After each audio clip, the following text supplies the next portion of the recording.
الليلة دي مش حكاية عادية، دي حكاية عن شاب لعب لعبة مع الشيطان.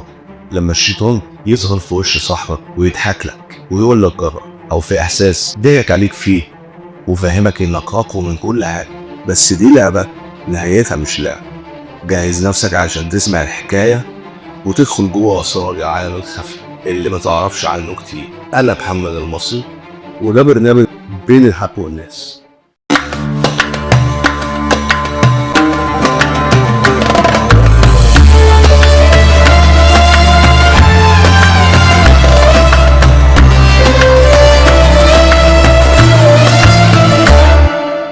سمير شاب عادي زينا كده، كان عنده أحلام صغيرة، يشتغل، يفتح بيت، يفرح أمه ويعيش حياة مستقرة. وفعلا اتجوز وخلف ولد وولد، وكان بيضحك وهو شايل على وعي كده، شايف فيه من المستقبل اللي هو محروم منه. بس الفراغ اللي جواه كان أكبر من كل عادة عيلت فيها. بس أصحابه شافوا النقطة الضعيفة فيه وبدأوا يلعبوا عليها، قالوا له تعالى جرب، دي حاجة بسيطة، ده مجرد نفس. وهو ضحك وقال يا عم انا مش ناقص تهاوي. بس صوته الداخلي كان ضعيف، وانت ايه مجرب وايه ده، ما يمكن الفراغ يتملي مني. من اللحظة دي دماغه اتبرمج. المخ بيشتغل بكهرباء والمخدر لا يعرف في الكهرباء. علم النفس بيقول ان المخ بيفرز دوبامين، والدوبامين ده هو هرمون المكافأة. ولما الجسم بيتعود على الدوبامين من بره، المخ بيبطل يفرز. يعني سمير ما بقاش حر، تحول من شاب بيدور على بداية لحياته زي أي شاب لعد بيدور على جرعة رايز. هو كان فاكر ساعته بتبدأ من هنا، لكن للأسف الحياة تحولت 180 درجة. سمير بعد ما جرب الرايز للأسف الشديد ما كمل، قال يقعد التاجر اللي للأسف ما كانش بيبيع مخدر بس، لا ده كان بيبيع الوهم. يرمي لك طعم يديك جرعه ببلاش، وبعد ما تتعلق وتدرس ويلاقيك معكش فلوس يقول لك لا استنى تعال انا هبتدي استخدمك بطريقه تانية، ويبتدي يحطك زي ترس صغير في مجموعه تروس كبير من زبون صغير لعبد تحت رحمته، يستخدمك زي ما هو عايز في سبيل ان هو يديك الجرعه. سمير وصل لمرحله ان هو بقى عبد الرئيس. سمير نزل الشارع اما عمطه وابتدى يدور في عيون الناس على حد ضعيف ويثبته عشان ياخد كل اللي في جيبه، او ياخد تليفونه ويروح يبيعه ويروح للتاجر يقول له اديني جرعه الرايس. المدمن مش بيسعى عشان يعيش، بيسرق عشان يجيب الموت بايديه. سمير بقى يثبت القريب والغريب، حتى امه بقت خايفه على نفسها بقى لما سرقها. الشاب اللي كان بيهدف طول عمره من صنعها هو نفسه اللي ضيع نفسه وضيعها بقى.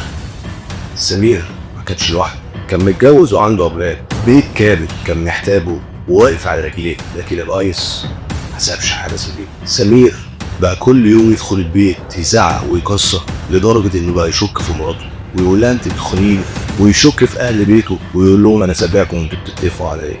للاسف الرايس بوظ خلايا المخ وبقى معيشه على طول في وهم وحاجات مش موجوده. الشك دخل قلبه وما بقاش مدرك هو بيعمل ايه. الهلاوس بقت اوامر والبيت اتحول لساعة رعب، لدرجة ان مراته راحت حكت لاهلها وقالت لهم انا مش قادر اعيش معاه، انا بخاف منه ومن اللي ممكن يعمله فيا انا وعيالي، انا عاوز اتطلق. البيت اتخرب والاسره اتدمرت، لدرجه ان ولاده اللي المفروض هو اتسند وظهر ليهم بقى معيشهم في خوف ورعب طول الوقت. للاسف كله اتخلى عن سمير بسبب ادمان الرايس، وما كانش في حد واقف معاه خالص الا هو. كان لسه عندها امل فيه انه يتعالج ويبقى كويس، بس سمير كان مكمل في اللي هو فيه، لدرجه ان هو بقى يمشي في الشارع يكلم نفسه ويضحك ويعيط. الناس بقت تشوفه تخاف منه وتقول مش ده سمير اللي احنا عارفينه. سمير ما بقاش عارف الصح ولا الحلم الحقيقه، كل ده بسبب جرعه واحده قال عنها مش احسن حاجه معاه. سمير لما لقى الابواب كلها مقفله في وشه ومحدش بقى عايز يتعامل معاه، اتبع للشخص اللي كان السبب في انه يوصل للمرحله دي، وكان فاكر انه هيبقى طول النجاه، لكن ما كانش يعرف انه هيبقى السبب في نهايته ودخوله سكه الهلاك. طلب منه، قال له اعمل معاك اتفاق، هديك شنطه تروح تديها لواحد ولما تيجي هكافئك وهبسطك على داخل. سمير ما صدق، وافق على طول، وفعلا وصل الشنطه للشخص ورجع بسرعه عليه عشان ياخد المكافاه اللي قال عليها، وقال له انا نفذت طلب. ضحك وقال له انا قد كلامي، واداله كيس فيه كميه كبيره وقال له ابسط يا عم دي تكفي اسبوع. سمير رمح على البيت وبدون وعي قعد يشرب في الكيس لغايه ما خلصه كله، وقبل ما يقوم من مكانه ما بقاش قادر ياخد نفسه، والدنيا فضلت تلف بيه لحد ما وقع على الارض وغاب عن الوعي. امه كانت جايه من بره بتفتح الباب، واول ما دخلت شافت ابنها مرمي على الارض وقاطع النفس. بسرعه اتصلت بالاسعاف وجم خدوه على المستشفى. سمير دخل الطوارئ، وبعد شويه خرج الدكتور لام سمير وقال لها للاسف الايس كان مخ، واحنا بنحاول نعمل اللي عليه، بس للاسف الشديد مدمن الايس نهايته معروفه، وعشان كده سمير ما كملش في المستشفى اكتر من 3 ساعات. ام سمير اول ما سمعت كلمه الدكتور دخلت عشان تبص عليه، لقيته نايم قدامها، عينيه مغمضه، وشه مصفر، نفسه بياخده بصعوبه جدا متقطع، وهي واقفه تبص عليه دموعها تزيد. ورجعت شريط حياتها كله مع سمير، وشافته من لحظه ما هو كان طفل لحد اللحظه اللي نام قدامها في المستشفى. ومره واحده سمع صوت جهاز النبض يقف، والدكاتره كلها تجري عليه ووصوا لها وقالوا لها ابنك مات. الام فضلت تصرخ، بقت تبص له وهو نايم وتقول له حرام عليك يا ابني ضيعت نفسك. سمير اختار الطريق، وللاسف دي كانت سكه هلاكه ونام. مات سمير هو لسه شاب، لكن الحقيقه انه كان بيموت مع كل نفس الرئيس. الشيطان عمره بيقول لك انا جاي ادمرك، بيقول لك انا جاي اساعدك. يا شباب طريق المخدرات مهما بدا سهل وجميل نهايته واحده، دموع وخراب وموت.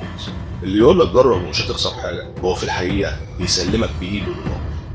اوعى تسيب لحظه ضعف تضيع عمرك كله، اوعى تبقى لعبه في تاجر شيطان، لان اللي بيضيع عمره في الايس والشرب مش بس بيقتل نفسه، ده بيقتل امه وبيته ومراته وولاده. خليك اقوى من التجربه، وخلي بالك الرجوله مش انك تجرب، الرجوله انك تقول لا. اختار صح، اختار حياتك. بس اللي يدخل لعبه الشيطان عمره ما بيكسب، النهايه معروفه، يا الحبس يا القبر. وفي النهايه لو عجبك المحتوى بتاعنا شاركنا الرأي واعمل لنا سبسكرايب وقول لنا رايك ايه، وتابعنا في الحلقات اللي جايه عشان احنا دايما بين الحق والناس.